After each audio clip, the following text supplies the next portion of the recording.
Let's get him up."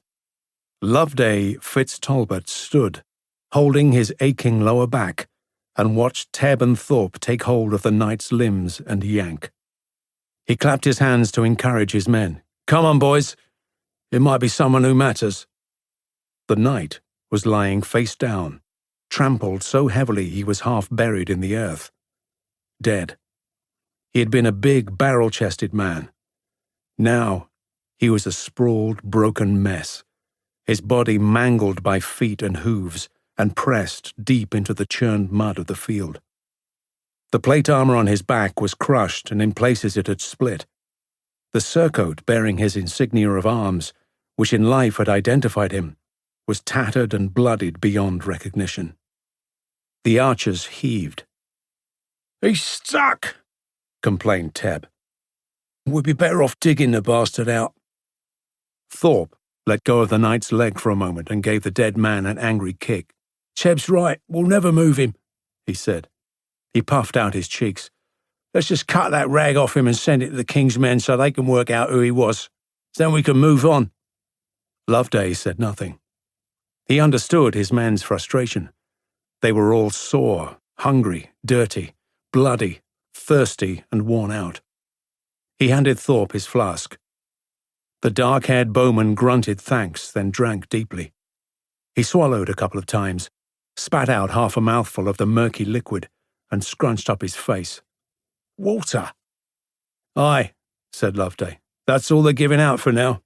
Ale's gone." Thorpe shrugged, resigned. "We'll be back in England soon enough. Thank fuck. Plenty of ale there."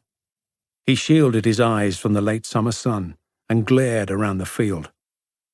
Everywhere, groups of men just like them were picking over corpses, removing anything valuable before the bodies were dragged away feet first for burial in long pits. There were thousands of them. All had fallen in a battle that took place there 2 days earlier, beside a vast, dense, dark green forest called Calais. The 6 Essex Dogs had fought in the thick of that battle.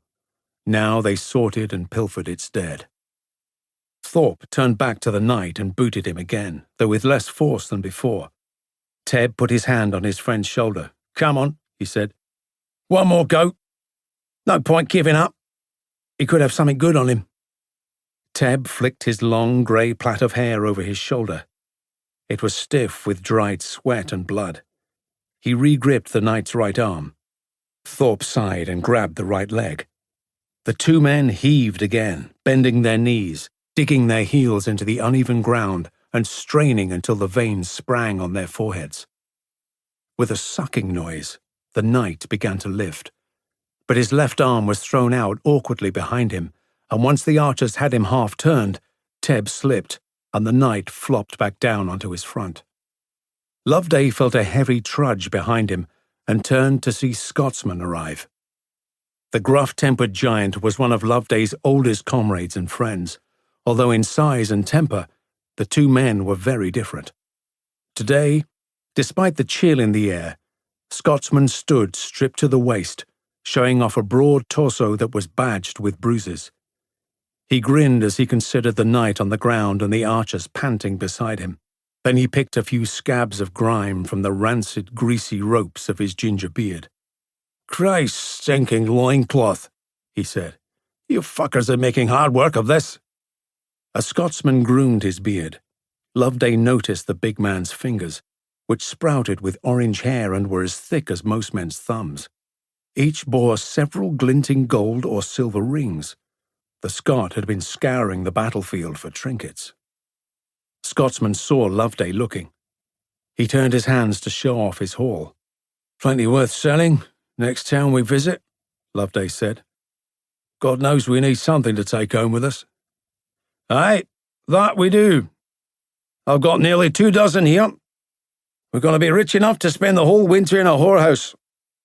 The Scot chuckled and turned his attention to Tebb and Thorpe, who were still struggling with the half-buried knight. "Move over, you flea-bitten English bastards," he said. The archers stepped back, exhausted. Scotsman took hold of the dead man with one hand and heaved. Within seconds he had flipped the corpse and dropped it on its back. "Easy," he laughed. Behind him, Thorpe threw his hands up in exasperation. "Baptist bollocks, Scotsman, we did all the hard work and you just stroll in and—" But as he looked down at the knight, he tailed off.